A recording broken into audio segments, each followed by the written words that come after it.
Hey guys, hello. Well, I have Mr. King here again. I know my room is a little junky. I apologize for that.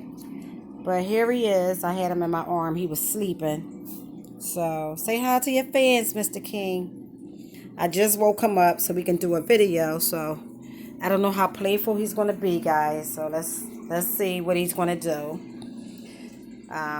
He seems to like my sneakers.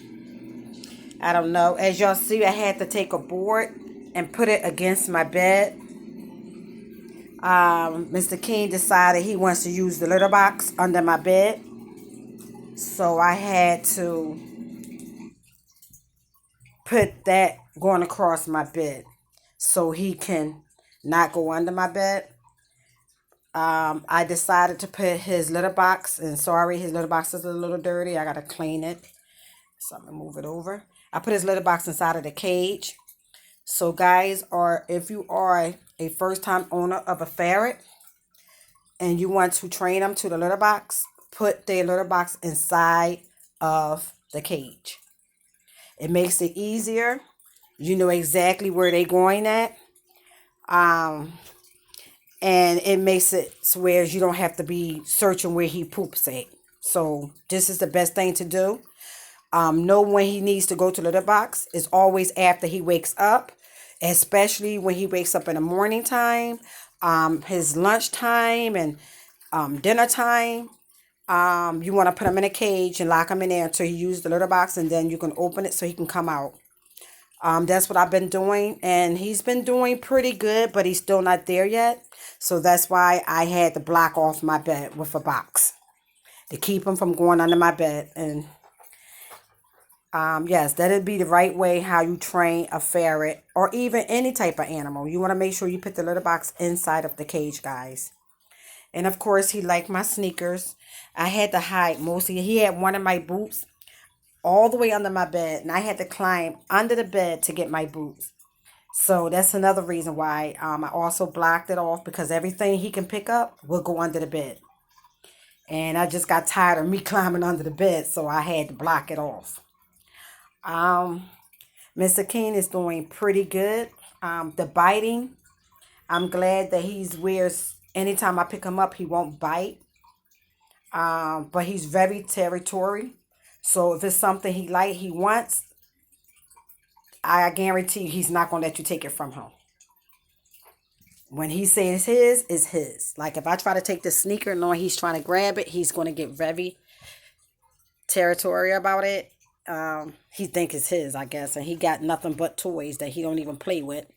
But yet and still, he wants to play with my sneakers. It's so funny. So, and again, Mr. King is 2 months old. He is a boy, and he's starting to be such a lovable ferret. He's a very busy ferret. So if you do have a ferret and it's a baby, if you don't have two ferrets, to play for him to play with, but see, I play with him all day long, so he doesn't get lonely, not one bit. But if you have two, it's better. But since I spend so much time with him, all I need is just one. So let's see. He likes to climb inside of my sneakers. He think it's his. And see how he get bitey when I try to pick him up. Anything he bites on or grab, he don't want you to bother him. I don't know. He can't fit in there. I don't know why he's trying, but it's so funny that he's trying to fit inside of my sneaker. Mr. King think everything is his, but what is his, he don't care about it. When it's somebody else's stuff, he cares. And I found out they eat French fries. King love French fries. Get off. He love French fries, which is ironic, but hey, to each his own, right? And I want to congratulate the Eagles. Thank you for a great win. I was worried for a minute, but guess what? Y'all pulled it out of the hat, so I'm super happy. So now I'm going to have to go and find King anything that got to do with the Eagles. If I can find him anything, I will find it for him. I had his bandana on him, but he's too small for it. Even when I tied it up tight, it wouldn't fit him. So I had to wait until he gained a little bit of weight. And I have to go under my bed and find his bell. He had a bell, so I would know where he's at when he's in my living room. If I should let him out in my living room, I would know exactly where he at, but he took the bell off. So that is something I have to search for. And you see he's trying to find a way, and how can he get inside my bed? And when I tell you this ferret is smart, this ferret is super smart. I mean super smart. I thought that they'd get smart, when they like adult size or a teenager. No. He's only 2 months old. And when I say this ferret is super smart, and I'm going to show you what I'm talking about. Let me see if he let me get him. When I put him in his cage, he knows how to get out. Come here. Come here, buddy. I'm going to put him in his cage and watch what I say when I say he's super. I'm going to let him come out his cage, but I'm going to tell you what he's going to do. He might get some water.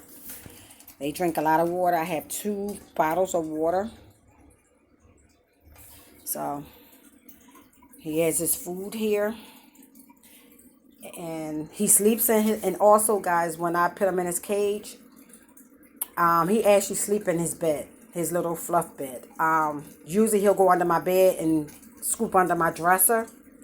And that's where he would sleep at every single day. And I say, well, that can't be comfortable. You're sleeping on the floor. So I put him in his bed. He has a sleep time where he does take a nap, guys. He gets up about 11 o'clock in the afternoon. He goes to sleep. I put him to sleep I try to put him to sleep as late as I can. Between 10:30 and 11 o'clock p.m., he goes to sleep. Throughout the night, he might just only wake up. You might hear him eat a couple of pieces of his food. You definitely hear him drinking water, and he'll go right back to sleep. So he's sleeping, and this is him escaping, y'all. This is how he gets out. He knows he's not supposed to get out that way, so you see he hesitated a little bit. He's so funny. And I also blocked my closet because he will go in there, and I don't want to be having to find poop in my closet, guys. So I also blocked off my closet. So if you have a ferret like I do, and you have just a small room, and you don't want him in certain stuff, cardboard boxes is one of the things that won't harm him. And it's easy to just wrap around your bed or wrap around your closet, guys, to keep them from hurting and stuff. If you have any other thing that can harm them. And that's why I use cardboard box to block off everything. That's his box he came into. I decided to keep it. So he climbs in it here and there and play in there. There's nothing in there but a newspaper. And that's it. And he goes in there and he climbs and plays in there. I don't know why.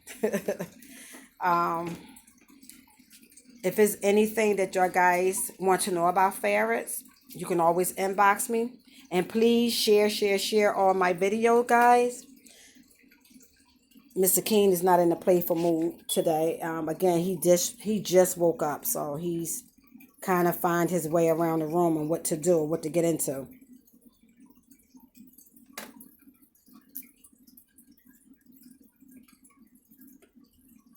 You see him? When I say smart, I mean smart. Come here, Mr. King. What are you doing? Why are you always climbing on stuff? Huh? Why are you always climbing on stuff? You got something on your eye. I got to clean that off. See how he lets me hold him for a couple of seconds. After that, he wants to get put down. Okay. I'll put you down. And I've seen him. I'm going to give him a bath. You're allowed to give them maybe 2 or 3 times within like 5 months. You're allowed to give them a bath. It'll also eliminate some of the smell. So I think I'm going to give Mr. King a bath probably in about 2 weeks from now, because I want him to get a little bit older. So that, and see how he takes that bath. Because you want to start them off as babies before you do it as an adult, so they can get used to the water. I don't know what he's trying to do. He like climbing up on here. I have fish food and other stuff in this box and stuff, and he loved climbing inside of that can. It's nothing in there but extra stuff for the fish tank, and when I say he loved climbing in there, he does. And he had one of my old slippers he liked to chew on. He allowed to, so I left it out for him to chew on it. It helps his teeth as well. And yes, baby ferrets do teeth.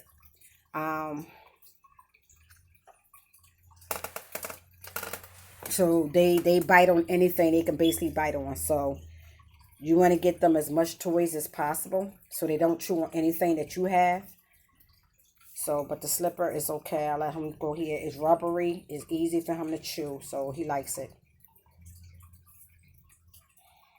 But the only thing is when he bite pieces off, he swallows it. So you got to be careful. Just watch him and monitor so he doesn't swallow any of the pieces from the slipper. I'm going to show you what I'm talking about if he let me get it.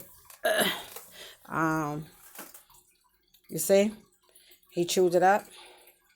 But I don't really see any pieces on the floor like that. So I'm going to have to be extra careful in watching him when he goes to chew up the slipper. So always make sure you have things he can chew on so that it strengthens, not only that it strengthens his teeth, but it also help his teeth grows a little bit, better. So that's why you have to give them hard food. Hard food is good for them to chew on. You don't want to give them soft food starting off. And Mr. King, he's very curious. Very curious. So he's chilling right now. He's not really so much in a playful mood. He's chilling, which I like. I like when he's like this. And it's okay when he get to playing around. He does bite when he's playful, but he doesn't make you bleed. He doesn't, puncture a hole. He's still in my sneakers. So when he do play, I try not to bother him and take things from him, because when he grab it like he is now, he won't let me go and grab my own sneakers. He will fight me. So I let him go here and play. Where you taking my sneaker at, buddy? You gonna bring it to me?